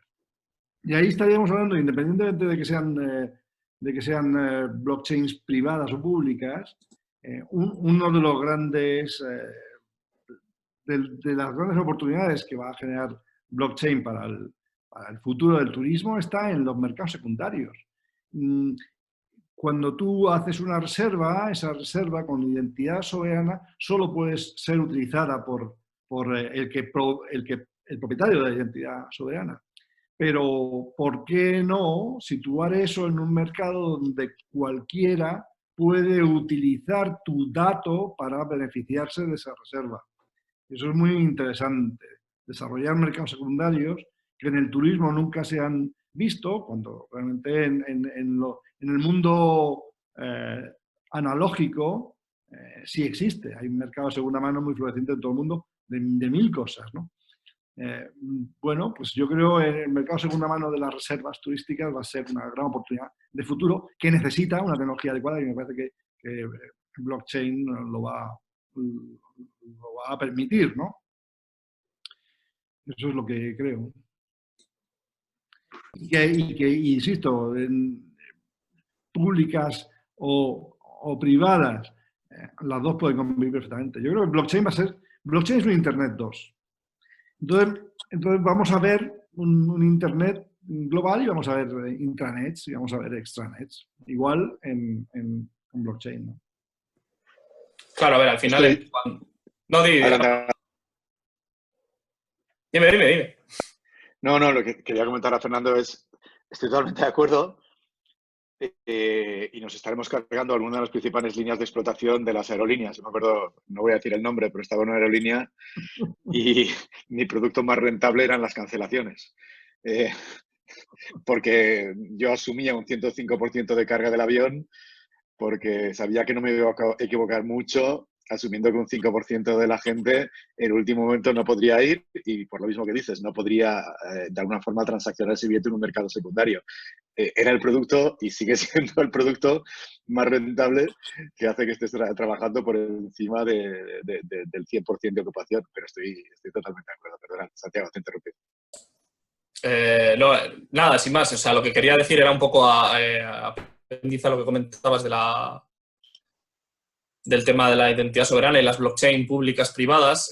Bueno, decir que en el tema de identidad soberana, la propia Linux Foundation y en su documento white paper el indio u otro tipo de identidad soberana, sí que es un poco requisito fundamental que esa DLT o esa blockchain que gestiona la identidad soberana sea una blockchain pública, porque se entiende que si la blockchain es privada, es decir, hay un control de acceso para unirte a la misma, no todo el mundo puede participar de esa identidad soberana. Entonces, sí, claro, si yo, por ejemplo, soy un usuario y no tengo acceso a probar mi identidad porque es una blockchain pública, de alguna manera se rompe esa filosofía de que la prueba de identidad deba de ser universal, digamos, ¿vale? El tema de las blockchain públicas y blockchain privadas es un poco, bueno, hay defensores de unas, de otras, hay gente que dice que las blockchain privadas no valen para nada, que son como bases de datos, que realmente una blockchain debería ser pública. Bueno, decir que las primeras blockchain que aparecieron, bueno, la primera fue Bitcoin año 2008 y fue pública, efectivamente, por el caso de uso que trataba, que era un intercambio de valor descentralizado, independiente de fronteras, etcétera, y un poco con esa premisa de dar un mecanismo de pago a gente que no tenía acceso al sistema bancario, pero luego se fue dando cuenta la gente que realmente no era posible satisfacer todos los casos de uso con una blockchain de tipo pública, que realmente yo, como usuario de una blockchain, puedo querer compartir mi información, pero no con todo el mundo, y eso es perfectamente lícito, ¿de acuerdo? En una blockchain pública no puedes seleccionar con quién compartes la información está compartida con todos los participantes. Entonces, a raíz de ahí surgió esa necesidad de decir, oye, igual tenemos que empezar a aportar un permisionado de acceso a las blockchain para permitir o denegar a las personas utilizarla, pues porque a lo mejor yo, empresa A, quiero establecer una relación comercial con empresa B, con la que quiero tener una blockchain, y una blockchain pública no satisface mis requisitos, porque a lo mejor una empresa C no estoy interesado en que sepa la información que yo comparto con la empresa B. Entonces, un poco de ahí viene esa distinción entre blockchains públicas y privadas. Decir también que no tiene que ver, o no es lo mismo, pública que permissionless y privada que permissionless, ¿de acuerdo? Esto es un concepto que mucha gente no sabe, pero realmente hay una diferencia entre ser privada y ser permisionada, ¿vale? Una blockchain privada es aquella en la que hay un control de acceso para usarla, digamos, ¿de acuerdo? Una blockchain permisionada o permission, ¿de acuerdo? En inglés, es una blockchain en la que el consenso no lo ejecutan todos los nodos, ¿de acuerdo? Bitcoin es pública y permissionless porque puede todo el mundo acceder a ella, pero además el consenso se hace entre todos los nodos de la red. En una blockchain permisionada, el consenso lo ejecutan solo un subconjunto de los nodos. Entonces, no tiene que, digamos, no es lo mismo privada que permisionada. Sin más, lo quería comentar como apéndice, porque muchas veces se utilizan de forma indistinta privada y permisionada o permissionless y pública y no son lo mismo, ¿de acuerdo?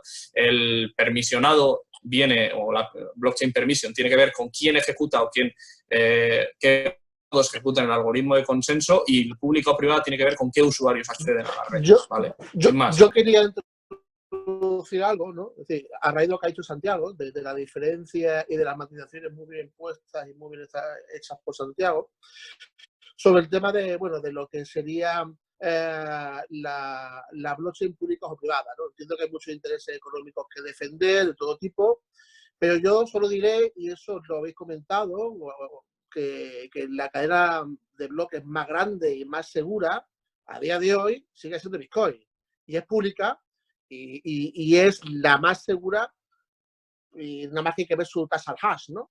Y la segunda mayor es Ethereum, y también es pública.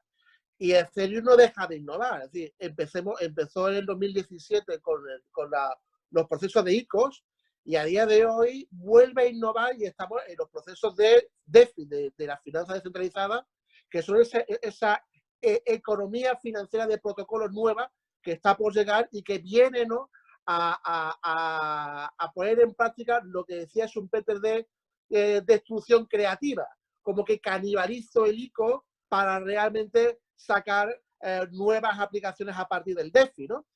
Yo estoy convencido de que la gente empezará a utilizar Uniswap, por ejemplo, para su proceso de ofertas iniciales de moneda, lo que era antiguamente, y eso, pues, se está viendo también esa tendencia en el recorrido que está teniendo tanto el precio de Bitcoin como de Ethereum, ¿no? Independientemente de la definición correcta y exhaustiva, como ha hecho Santiago, yo me voy más al ámbito más filosófico, ¿no? Es fundamental que se cumpla ese principio de descentralización, ¿no? Y que no existe un ente centralizador que organice y que centralice, sino que sea la propia red P2P de la blockchain quien organice, ¿no? Y que esta descentralización blockchain, pues, que garantice la veracidad de la información y la inmutabilidad de los datos gracias a los beneficios que van las matemáticas, la teoría de juego y la criptografía programada en los algoritmos, ¿no? Entonces, bueno, yo creo que me he decantado muy claramente por qué tipo de DLT, ¿no? O sería quizá la que tiene, pues, más proyección a futuro, pero por supuesto también, y muy bien lo ha dicho Santiago, hay empresas que no quieren, que quieren cierta privacidad, y no todo el mundo de la red quiere que sea accesible a esa información. Pero bueno, ahí estamos otra vez con el concepto de la descentralización. ¿Es descentralizado? ¿No es descentralizado? Y alguien puede decir, sí, y Bitcoin es descentralizado y Ethereum es descentralizado, ¿no? Porque tampoco quería yo abrir ese melón, lógicamente, ¿no? Pero bueno, sí que romper una lanza por la descentralización, por lo que supone filosóficamente blockchain, por la innovación disruptiva que ha supuesto la cadena de bloques de Bitcoin, y las que han venido a modificarse posteriormente, ya sea Ethereum, Dash, Monero y otras, ¿no? Pero las dos modalidades son compatibles y pueden ir al mismo tiempo. De hecho, Alastria ha hecho una propuesta privada, ¿no? Sí, sobre Ethereum. Claro, ¿no? Entonces, ¿y por qué es interesante lo que puede hacer Alastria? Porque da oportunidades a muchos sectores, entre ellos al turismo, donde hay un mecanismo hasta ahora poco valorado, donde no se ha sacado beneficio más que la pura escalabilidad, que son todos los programas de loyalty, los programas de incentivos, los programas de fidelización de cadenas hoteleras o de consorcios, donde mediante una blockchain privada sí que pueden sacar más valor a eso, incluso con esas cancelaciones dentro del programa de incentivos, que son el verdadero recurso. Pero podría ser muy bien un programa de incentivos sin cancelaciones si estuviera acompasado, si estuviera bien organizado a través de una blockchain privada y a través de la emisión de criptomonedas propias de cadenas hoteleras, de consorcios. Ahora mismo hay una iniciativa española que va a presentarse dentro de poco, muy interesante. No sé si decirlo ahí en público, pero bueno. Hazlo. Una iniciativa de una cadena como de spas que se llama de Hammam, Hammam Al-Andalus, con sede en Granada, y tienen Hammam en Madrid, en Córdoba, en Málaga. Bueno, van a convertir un programa de incentivos en una herramienta de criptomonedas donde la gente va a poder pagar con criptomonedas, pero al mismo tiempo donde va a poder bonificarse y obtener bonos suplementarios para disfrute de su spa a través de ese programa que sería lo que es en Ethereum, pues sería una emisión privada de criptomoneda en una blockchain. Sí, los procesos de tokenización que estamos habiendo de los activos tangibles e intangibles. Sí, no, claro. Sí, en realidad, más que propia criptomoneda, sería un token, un token con respecto en Ethereum, ¿no? Yo creo que lo vamos a ir viendo también, que cada vez más plataformas van a aceptar pagos en este tipo de monedas. De hecho, por ejemplo, Destinia, que es de hoteles, sí, creo que aviones también, acepta pagos, no solamente en Bitcoin, sino también puedes pagar en Ethereum y puedes pagar en alguna otra más. Al final es una opción, ¿no? Bitcoin surgió un poco con la premisa de ser el dinero de Internet.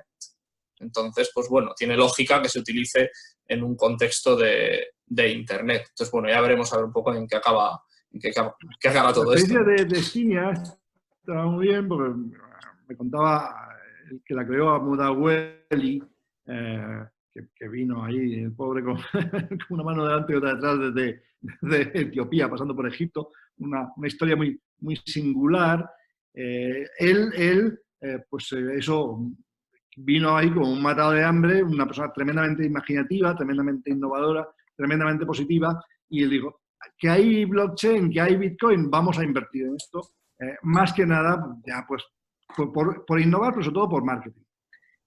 Pero lo interesante de esto es que no ha habido, no hace un volumen de negocio estimable con Bitcoin, porque la solución no es Bitcoin. Yo nunca he creído en Bitcoin como moneda transable, siempre como reserva de valor, y no me está traicionando esta idea, ¿no? De hecho, yo adquirí Bitcoins a un precio de $120 en su día.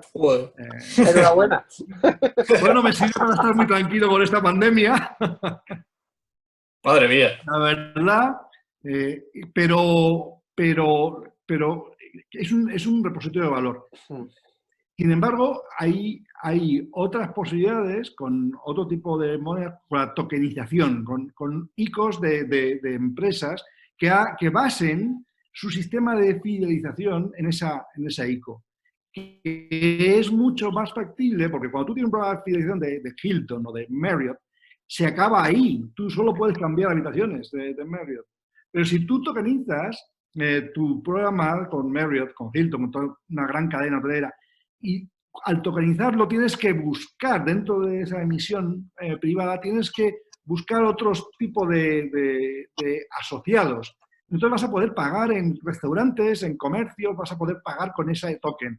Eso, lógicamente, asienta, consolida los programas de fidelización que hasta ahora no han podido pasar de la frontera de la habitación del hotel de la cadena, ¿no?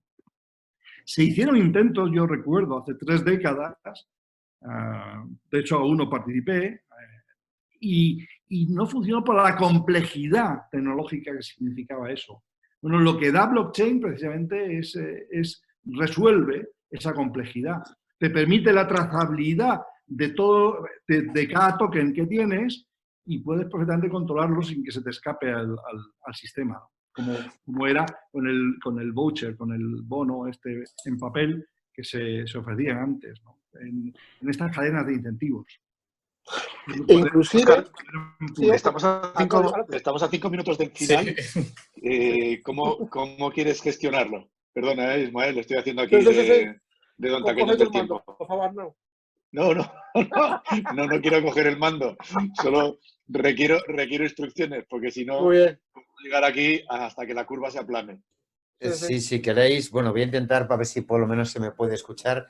Como tú buenamente dices, Arnau, teníamos programado hasta las 2 de la tarde, pero bueno, la verdad que está siendo súper interesante y por lo que estamos recibiendo a través de redes sociales está gustando mucho, ¿no? Había algunas preguntas, ¿no?, que han entrado a través del chat y bueno, lo que pasa es que realmente se han respondido sobre la marcha, ¿no? Básicamente se preguntaba, bueno, que si realmente la tecnología blockchain podría ayudar a procesos, que todo eso lo hemos visto. Y, bueno, básicamente han sido todas las preguntas por ahí. Yo, como queráis, si queréis, añadimos algo más, cada uno de vosotros, si queréis añadir a nivel, como resumen, un pequeño párrafo, una pequeña frase que resuma un poco qué es lo que opináis de todo esto. Y, bueno, pues seguimos hasta la hora que queráis o como vosotros digáis. Yo lo dejo en vuestras manos. Daros las gracias. Por si acaso luego no tengo sonido y no puedo entrar, daros las gracias a todos. Ha sido, la verdad, un evento muy bueno. Y nada, cuando queráis repetimos, ¿vale? Yo vuelvo a cortar mi micrófono. Si queréis, hacemos esa reflexión, hacéis cada uno esa reflexión y cuando digáis, ¿hacemos un minuto cada uno, si os parece? Perfecto. Perfecto. Si yo corto mi micrófono de nuevo para dejaros a vosotros. Pues como interrumpí a Ismael y como forma de pedirle perdón, Ismael, tú primero. No, pues no. No, yo que era apostillar a lo que decía el compañero Fernando. Hablaba de los procesos de ICOs, pero es que a día de hoy es tan innovador la plataforma de Ethereum que ya no solamente se está hablando de la interacción entre Ethereum y Bitcoin, y ya hemos visto lo de Brad Bitcoin, ¿no? Lo que se ha producido, sino que se están creando unas nuevas finanzas en base a una serie de protocolos con base en Ethereum como primera capa, pero que se desarrollan en base a lo que se denomina el concepto de stablecoin. ¿Sí? Que lo que se pretende es eliminar o neutralizar la variabilidad que tiene la criptomoneda, que eso es lo que hace que los inversores pues no sean cautos en sus inversiones respecto a lo que son el tipo de criptoactivos, pero que gracias a estos nuevos protocolos y a estas nuevas tecnologías descentralizadas, ya estas nuevas finanzas descentralizadas, permiten neutralizar esta volatilidad que es un punto débil que tienen los criptoactivos y las criptomonedas, ¿no? De hecho, se están desarrollando plataformas de préstamos. Lo que pasa es que a día de hoy son muy emergentes, pero que realmente se convertirán en algo muy significativo en lo que es la banca y en lo que es el sector fintech, como el caso de Compound. Veremos que en los procesos de ICO no harán falta esa intermediación de los exchanges y también los excesos que muchas veces hacen estos exchanges hacia los que emiten token, y utilizarán procedimientos como Uniswap. Y bueno, y también no solamente se desarrollará estas finanzas descentralizadas como han comenzado con Ethereum, sino que ya estamos viendo inclusive con alguna iniciativa española de cierto éxito, con Bitcoin, pues también pues se están empezando a desarrollar estas nuevas DeFi, ¿no? Porque al final lo importante y la base de todo esto, con el permiso de Santiago y de Arnau, ¿no?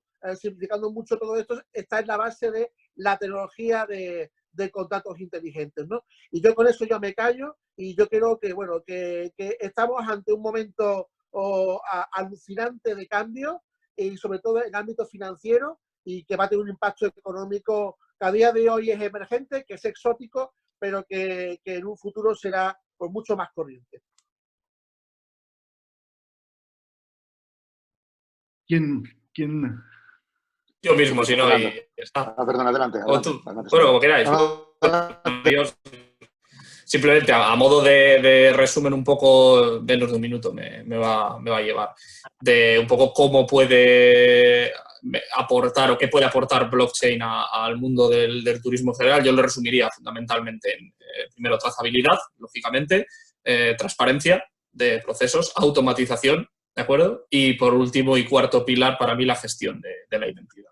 Nuevas formas o nuevos modelos de gestión de la identidad que, como sí que he dicho, igual ahora no están tan en el punto de mira porque, bueno, estamos un poco en otros asuntos con más prioridad, ¿vale? Pero yo sí que creo que va a ser fundamental en los próximos años. Y yo ya me callo también y todo.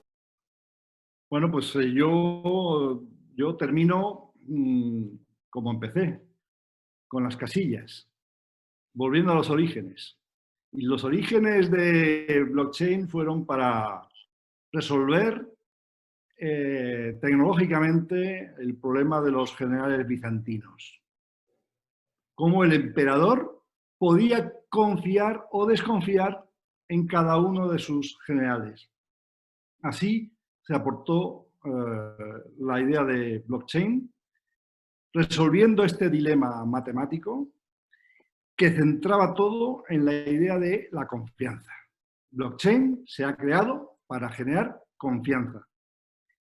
Y qué casualidades de la vida, qué cosas estamos viviendo, que la palabra de moda, a partir de ahora, a partir de la desescalada, la palabra que va a presidir todas las reuniones de los consejos de administración de las empresas va a ser confianza.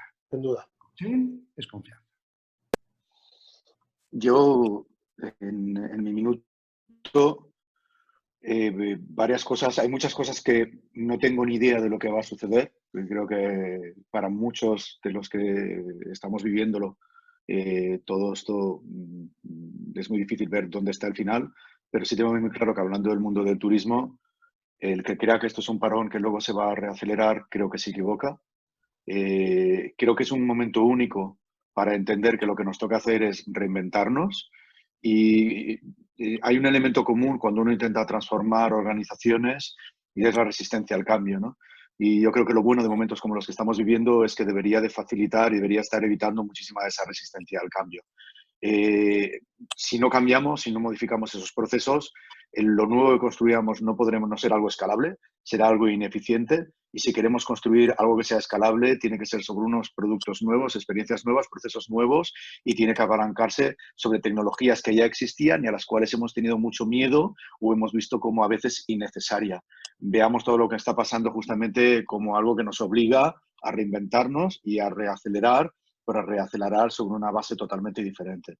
Y creo que tecnología, Bitcoin cogidos de la mano, forma parte del modelo a futuro, porque no veo otra vía. Nuevamente, sea lo que venga después, no veo otra vía.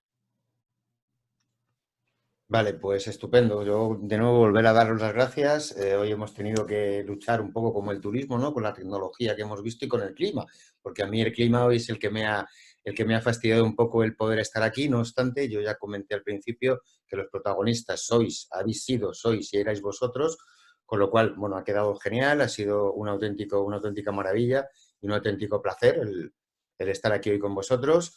Y bueno, pues yo creo que si queréis despedimos esta sesión, emplazándonos, si queréis, para más adelante, o bueno, podemos cerrar, si os parece correcto, igual una entrevista individual con cada uno de vosotros. Con Fernando ya la tuve, pero si queréis, Arnau, si te apetece, Ismael, Santi, si os apetece que hagamos una entrevista uno a uno en el transcurso de la semana que viene y podemos complementar todo esto que hemos visto hoy. ¿Vale? Os voy escribiendo si queréis algunos los tengo por LinkedIn, otros por WhatsApp, os voy escribiendo y nos abrazo a todos, me tengo que meter en otra call, que ya llego 4 minutos tarde. Vale. Os mando un abrazo muy bien, Arnau, un placer. Muchas gracias, Arnau, y muchas gracias a todos, lo dicho. Adiós. ¿Vale? Si queréis cortar. Un placer, Fernando, un placer, Santiago, ha sido un placer debatir con vosotros y aprender. Gracias. Igualmente. Yo sobre todo aprender, que la parte de turismo... Mis conocimientos de turismo son de usuario que coge un avión para irse de vacaciones a Ibiza, ¿no? No está mal, no está mal. O sea que... Así que bueno. Bueno, pues lo dicho. Muchas gracias a todos y nada, cortamos aquí ya. Gracias.